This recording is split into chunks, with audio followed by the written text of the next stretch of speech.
Parte 16 do livro Jesus, Nosso Amor Eucarístico. Até à vista no paraíso. Faz alguns anos, numa paróquia bretã, o velho pároco estava à morte. Junto com ele estava também, já no fim da vida, um dos seus velhos paroquianos, um daqueles que se encontravam mais longe de Deus e da igreja. O pobre pároco sentia-se desolado, porque impossibilitado de andar, e por isso mandou seu cooperador ao paroquiano enfermo, dizendo-lhe que lembrasse ao moribundo a promessa que uma vez lhe havia feito de não morrer sem os sacramentos. Mas eu fiz essa promessa ao pároco e não ao Senhor. Desculpou-se o enfermo. O coadjutor teve que ir-se embora e contou ao pároco a resposta que teve de ouvir do enfermo. Mas o pároco, mesmo sabendo que só tinha poucas horas de vida, não se deu por vencido. Pediu e conseguiu que o transportassem até a casa do pecador. E, tendo lá chegado, conseguiu ainda ouvir em confissão e dar a Jesus ao moribundo. Depois lhe disse, até à vista no paraíso. Em uma liteira, o corajoso pároco foi levado de volta à casa paroquial. Quando chegaram, levantaram a coberta, mas o pároco não se moveu, tinha expirado no caminho. Os sacerdotes são os portadores da vida, os mediadores da salvação entre Jesus e as almas. Onde faltam os sacerdotes, a condição moral e espiritual dos homens fica verdadeiramente penosa. Onde não há correspondência à vocação sacerdotal ou à vocação missionária, ficam faltando os multiplicadores de Jesus, como dizia São Pedro Julião Eymar. A fé se enfraquece ou é uma fé sem vida. Uma vez, um dos chefes de tribo no Japão perguntou de repente a São Francisco Xavier, depois de uma pregação sobre o amor de Deus pelos homens: como é então que, sendo Deus tão bom como dizes, ficou esperando tanto tempo para nos fazer conhecer o cristianismo? O Senhor quer mesmo saber o porquê? Respondeu o santo com tristeza. Eis a razão. Deus tinha inspirado a muitos cristãos que viessem anunciar-vos a boa nova. Mas muitos deles não quiseram ouvir o convite que lhes tinha sido feito. São os verdadeiros sacerdotes que formam cada igreja, dando-lhe estabilidade e fecundidade.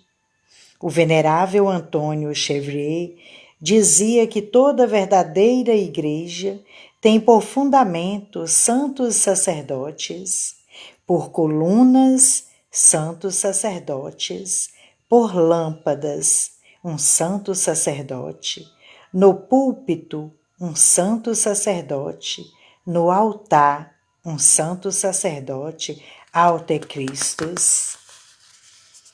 Santo ou demônio? Veneramos o sacerdote e lhe sejamos gratos porque ele nos dá Jesus. Mas, sobretudo, rezemos por sua altíssima missão, que é a mesma missão de Jesus. Como o Pai me enviou, assim eu vos envio.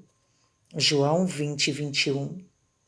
Missão divina que nos faz ficar atordoados e loucos de um amor que fica a repercutir dentro de nós.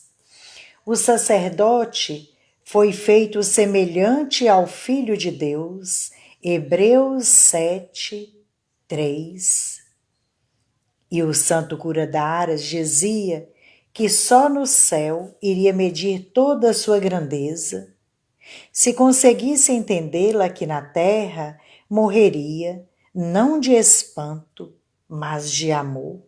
Depois de Deus, o sacerdote é tudo. Mas a sublimidade dessa grandeza traz consigo responsabilidades enormes que pesam sobre a pobre humanidade do sacerdote. Sua humanidade é em tudo idêntica à de qualquer outro homem. O sacerdote, dizia São Bernardo, por natureza é como todos os outros homens. Por dignidade é superior a qualquer outro homem dessa terra. E por sua conduta deve ser um êmulo dos anjos. Vocação divina, missão sublime, vida angelical, dignidade excelsa, pesos enormes postos sobre pobres ombros humanos.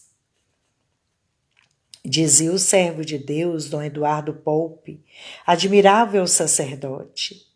O sacerdote é cruz e martírio. Pensemos no peso das responsabilidades pela salvação das almas confiadas ao sacerdote. Ela precisa preocupar-se em levar os incrédulos à fé, em converter os pecadores, em afervorar os tíbios, em estimular sempre mais para o alto os bons e em fazer caminhar para os cumes os santos. Mas como poderá fazer tudo isso se não for de verdade um com Jesus? Por isso é que São Pio de Pietrelcina dizia: o sacerdote ou é um santo ou é um demônio, ou o santifica ou arruína. E que desastre incalculável não provoca o sacerdote que profana sua vocação com um comportamento indigno, ou que acalca aos pés de uma vez ao negar o seu estado de consagrado e eleito do Senhor. João 15,16. São João Bosco dizia que um padre, ao paraíso ou ao inferno, nunca vai sozinho. Vão sempre com ele almas em grande número, ou salvas pelo seu santo ministério e com o seu bom exemplo, ou perdidas pela sua negligência no cumprimento dos próprios deveres e pelos seus maus exemplos. O santo cura d'Ars, como se lê nos processos canônicos, derramava muitas lágrimas, pensando na desgraça dos sacerdotes que não correspondem à santidade de sua vocação. E São Pio de Pietrelcina descreveu visões angustiantes sobre os espantosos sofrimentos de Jesus por culpa de sacerdotes indignos e infiéis. Rezemos por eles. Sabe-se que Santa Teresinha Angélica Carmelita fez sua última comunhão antes de morrer por essa sublime intenção, obter a volta de um sacerdote transviado que havia renegado a sua vocação. E sabe-se que aquele sacerdote morreu arrependido, invocando o nome de Jesus. Sabemos que não são raras as almas, especialmente as virginais, que se oferecem vítimas pelos sacerdotes. São almas prediletas de Jesus e de um modo absolutamente singular. Mas rezemos nós também e ofereçamos também os nossos sacrifícios pelos sacerdotes, pelos que estão em perigo e pelos mais fortes, pelos transviados e pelos já adiantados na perfeição. Somos tão fáceis, infelizmente, para criticar os defeitos dos sacerdotes, enquanto que é, antes, muito raro rezarmos por eles. São Nicolau de Flue, célebre santo suíço, pai de família, dizia com energia: e tu, Quantas vezes já rezastes pela santidade dos sacerdotes? Dize-nos, que foi que fizestes para obter para a Igreja boas vocações? Certa vez, uma filha espiritual de São Pio de Pietrelcina se acusou em confissão de ter criticado alguns sacerdotes por certos comportamentos deles que não eram bons, e ouviu São Pio responder-lhe com voz forte e sem deixar dúvidas: em vez de criticá-los, pensa em rezar por eles. De modo particular, todas as vezes que virmos um sacerdote no altar, rezemos nós também a Nossa Senhora com as palavras do venerável Carlos Jacinto. Ó querida Nossa Senhora, emprestai o vosso coração àquele sacerdote, a fim de que ele possa celebrar dignamente. Rezemos nós também, como Santa Teresinha, para que os sacerdotes no altar toquem no corpo santíssimo de Jesus com a mesma pureza e delicadeza com que nele tocou Nossa Senhora. Melhor ainda, rezemos para que cada sacerdote possa fazer como São Caetano, que se preparava para a celebração da Santa Missa, unindo-se tão intimamente a Maria Santíssima, que dele diziam: ele celebra a missa como se fosse ela. E, na verdade, como Nossa Senhora tomou Jesus em suas mãos em Belém, assim o sacerdote recebe Jesus em suas mãos na Santa Missa. Como Nossa Senhora ofereceu Jesus, vítima sobre o Calvário, assim o sacerdote oferece o cordeiro imolado no altar. Como Nossa Senhora deu Jesus à humanidade, assim o sacerdote nos dá Jesus na Santa Comunhão. Bem diz, pois, São Boaventura, cada sacerdote no altar deveria ser inteiramente identificado com Nossa Senhora, porque como por meio dela é que nos foi dado esse Santíssimo Corpo, assim é pelas mãos dele que ele deve ser oferecido a nós.